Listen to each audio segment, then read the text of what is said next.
ابا کا حق، اللہ اکبر، پڑوس کا حق۔ میں یہ کہہ رہا ہوں کہ قرآن کا حق، کتنے حقوق؟ 5۔ گنیے کون کون سے، کون کون سے حقوق ہیں؟ نمبر 1، پہلا حق ہر مرد، ہر ایمان والی عورت پر قرآن پاک کا یہ ہے کہ وہ قرآن پر ایمان لائے۔ یہ پہلا حق۔ کیا ایمان ہو؟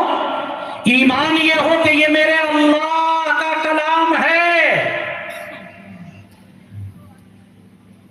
اس پر چلنے میں کامیابی، اس کے چھوڑنے میں ناکامی۔ یقین ہونا چاہیے، یقین۔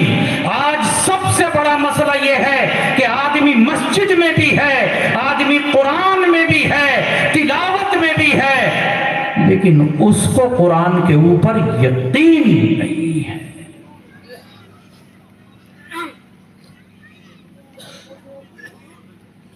اس کو قرآن پاک کے اوپر یقین نہیں ہے۔ مسائل قرآن میں، قرآن کی باتوں میں اسے شک۔ اور اللہ حفاظت فرمائے، برا مت مانیے گا، بعض تو اتنے جری ہوتے ہیں جو کہتے ہیں کہ بھائی اب دنیا میں اس مسئلے کے اوپر عمل نہیں کیا جا سکتا۔ تو پہلا حق قرآن پاک کا یہ ہے کہ قرآن پاک کے اوپر ایمان لائیں۔ آمنت باللہ وملائکتہ وکتبہ، یہ بنیادی چیزوں میں داخل ہے کہ ہم قرآن پر بھی ایمان رکھتے ہیں، اور قرآن سے پہلی تمام آسمانی کتابوں پر ہمارا ایمان اور یقین ہے۔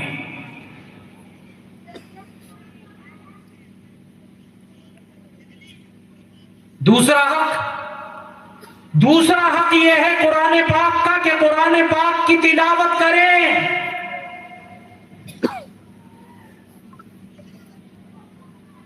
یہ مردوں کے لیے بھی حق ہے اور عورتوں پر بھی حق ہے کہ قرآن پاک کی تلاوت صرف ملا ہی کا حق نہیں ہے، امام ہی کا حق نہیں ہے، یہ ہمارے اوپر کلمہ پڑھنے کے نتیجے میں یہ میرے اوپر حق آیا ہے کہ میں اللہ کی کتاب کی تلاوت کروں۔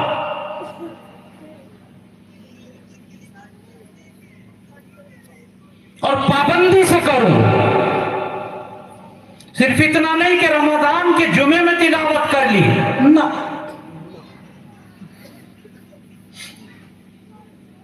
صرف اتنا نہیں کہ نیا مکان بنایا تو تلاوت، کسی کا انتقال ہو گیا تو تلاوت نہیں۔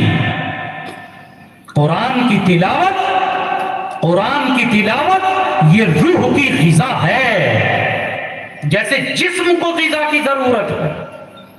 جناب جب رات کو سو کر صبح کو اٹھتے ہیں، بھوک لگتی ہے یا نہیں لگتی؟ اور اگر آدمی روٹی اس وقت نہ کھائے، ناشتہ نہ کرے، نقاہت آ جائے گی، کمزوری آ جائے گی۔ اگر پورے دن نہ کھائے، 2 دن گزر جائے، کیا حالت ہوگی؟ تو جیسے جسم کو طاقت ملتی ہے روٹی سے، جسم کو طاقت ملتی ہے چاول سے، سبزی دال سے، میں یہ کہنے کے لیے آیا معصوم پور کے عوام کے سامنے کہ اسی طریقے سے روح کو طاقت ملا کرتی ہے قرآن کی تلاوت سے۔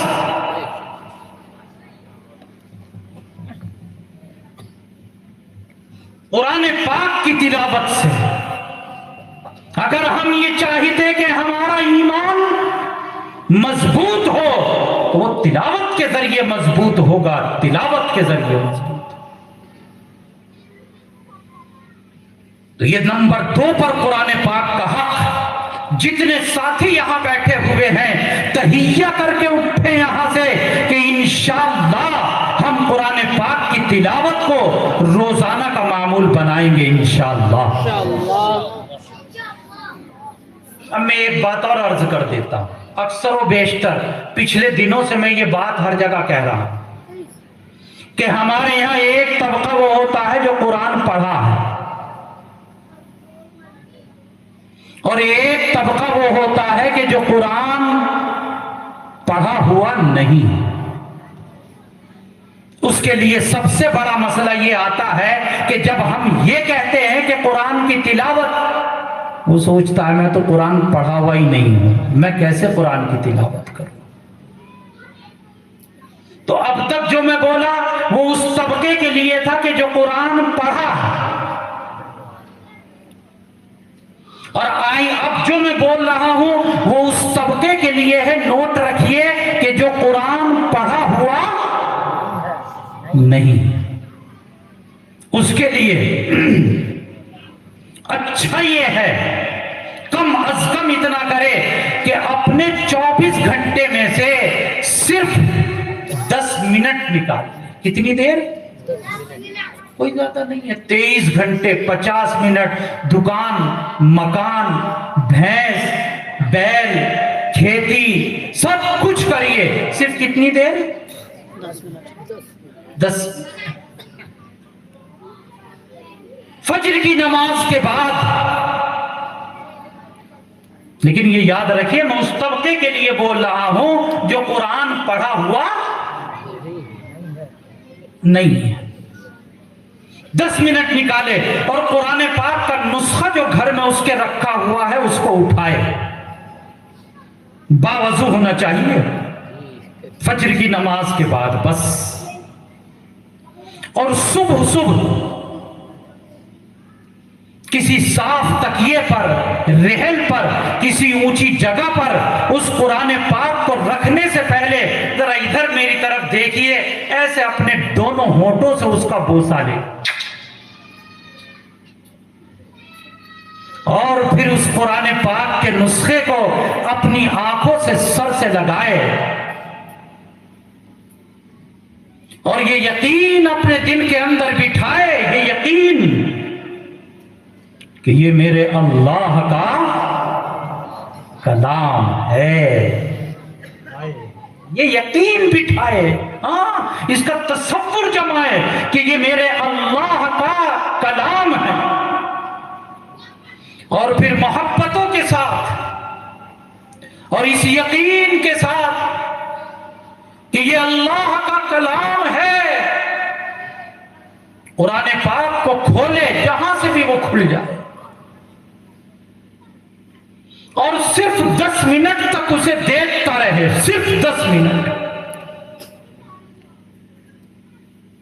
میں 1 گھنٹے کی بات نہیں، میں 10 منٹ کی آپ کو دعوت دے رہا ہوں کہ صرف 10 منٹ اسے دیکھتا رہے اس جذبے کے ساتھ کہ یہ وہ قرآن ہے، وہ کتاب ہے جو اللہ نے ہمارے لیے بھیجی، اور پھر بند کر کے اسے رکھ دے، پھر بند کر کے اسے رکھ دے۔ یہ قرآن میرے بزرگوں اور ساتھیوں وہ کلام ہے، یہ بھی اس کا ایک معجزہ ہے کہ خدا پاک کی قسم اس کا دیکھنا بھی ثواب کا کام۔ آپ کہیں گے کہ مولانا اس کا فائدہ کیا ہوگا؟ اس کا فائدہ جب ہوگا جب یہ دنیا کی آنکھ بند ہوگی اور حقیقت والی آنکھ کھلے۔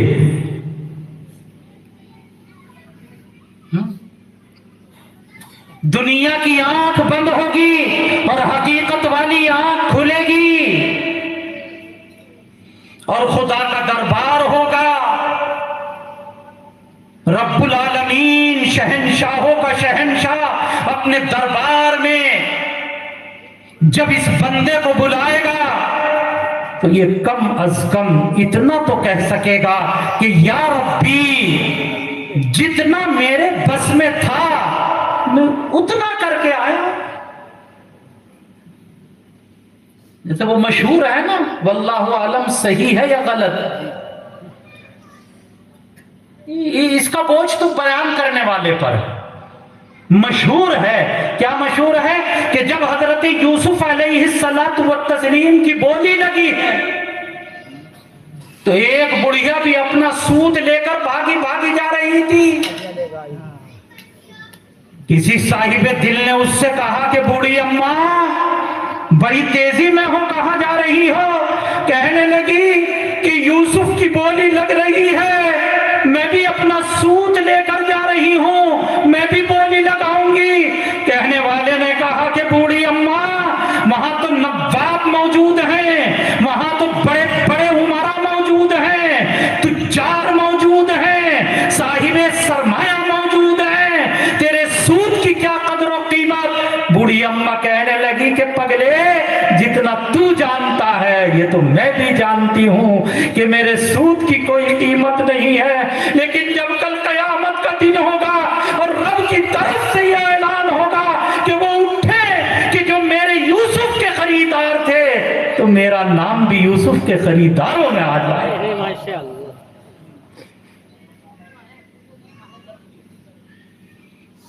میں نے یہ بات اس لیے آپ کے سامنے رکھی کہ وہاں کھڑا ہو کر کم سے کم یہ تو کہنے کا منہ رہے گا کہ یا ربی قرآن پڑھا تو نہیں تھا لیکن جتنا میرے بس میں تھا اتنا میں کر کے آ گیا. اب آگے آپ کی طاقت ہے، آپ اپنی شایان شان بدلا عطا فرما دیجیے. اور معصوم پور کے رہنے والوں، ہم نے دنیا کے اندر غور کر کے دیکھا ہے کہ جب کوئی آدمی انعام دیتا ہے تو اپنی شان کے مطابق دیتا ہے. اگر گاؤں کا پردھان دینے پر آئے تو اپنی حیثیت کے مطابق خرچہ کرے گا. اور اگر وہی انعام پرائم منسٹر دینے پر آ جائے انڈیا کا تو پھر اپنی شان کے مطابق وہ انعام ہوگا. اور کہنے دو، اگر اجازت دو تو کہتا چلے یہ فقیر کہ اگر کویت کا شہنشاہ انعام دینے پر آئے تو پھر اس انعام کی شکل اور حیثیت کچھ اور ہو. اور یہاں مسئلہ دنیا کے شہنشاہوں کا نہیں، یہاں تو خالق کائنات کا مسئلہ ہے. جب وہ بدلہ دینے پر آئیں گے تو ایسا بدلہ دیں گے کہ ما لا عین رأت ولا اذن سمعت، کہ نہ کسی آنکھ نے دیکھا، نہ کسی کان نے سنا، اور نہ کسی انسان کا وہم و تصور اس کے بارے میں گزرا.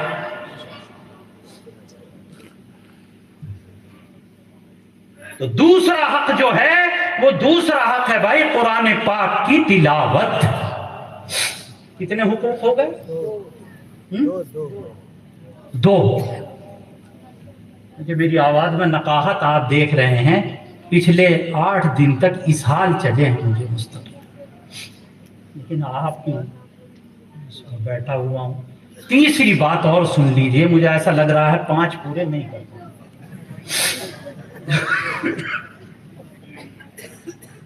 تیسرا حق سمجھ رہے ہیں آپ؟ کون سا حق؟ تیسرا قرآن پاک کا حق. معصوم پور والوں جوان بھی سنو، معصوم پور والوں پڑھے لکھے بھی سنو، کسان بھی سنو، دکاندار بھی سنو.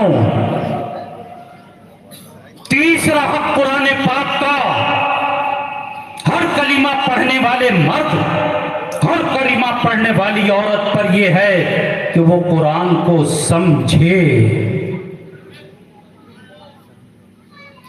قرآن کو سمجھے کہ اللہ نے کہا کیا ہے. یہ قرآن تو اللہ کا میسج ہے نا.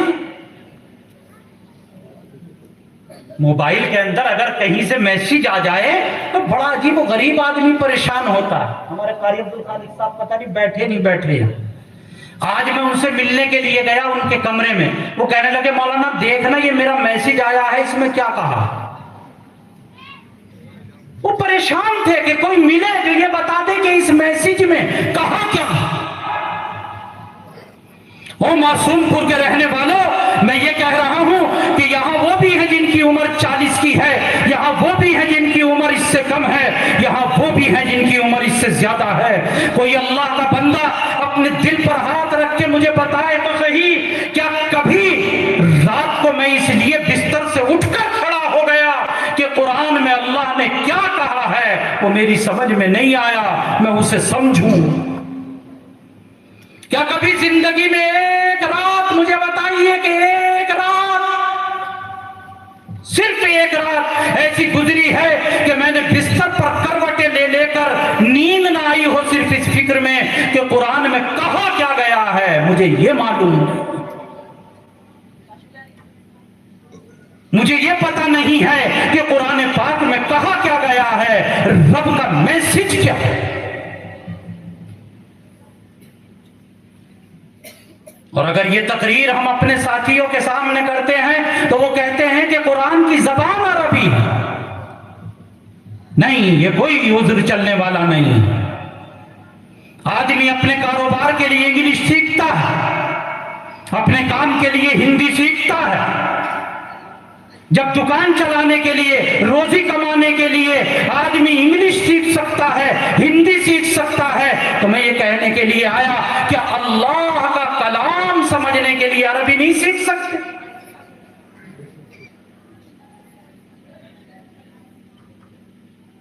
اور ہمارا علاقہ تو وہ ہے جہاں سے لوگ عرب جاتے ہیں، خلیج کے ملکوں میں، عرب کے ملکوں میں یہاں سے جاتے ہیں، وہاں کی زبان عربی ہے، اور مولانا 3 مہینے میں 2 مہینے میں وہ یہاں سے عربی سیکھ کر نہیں جاتا، لیکن اتنی عربی اسے آ جاتی ہے کہ اپنے کام کی بات سمجھ سکے اور اپنے کام کی بات دوسروں کو سمجھا سکے۔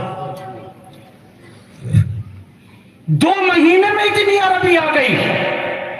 آپ مجھے معاف فرمائے کہنے کی اجازت دیں کہ میں اس مجمع کے اندر یہ کہوں کہ مجھے 20 سال ہو گئے نماز پڑھتے پڑھتے، نماز میں 10 یا 15 صورتیں میں پڑھتا ہوں، اور اب تک مجھے اس بات کی توفیق نہیں ہوئی کہ 10 یا 15 صورتوں کا میں ترجمہ ہی یاد کروں۔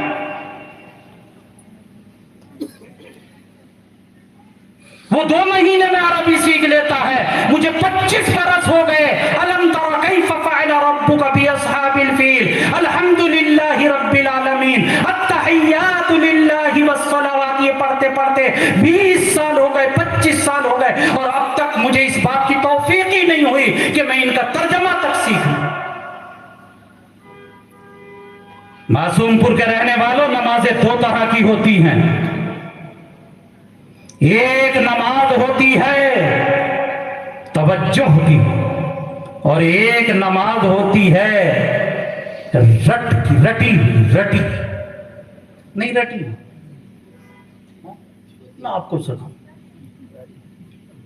ایک کتاب پڑھی تھی ہم نے فارسی میں، اس علاقے کے تو فارسی کے امام تھے،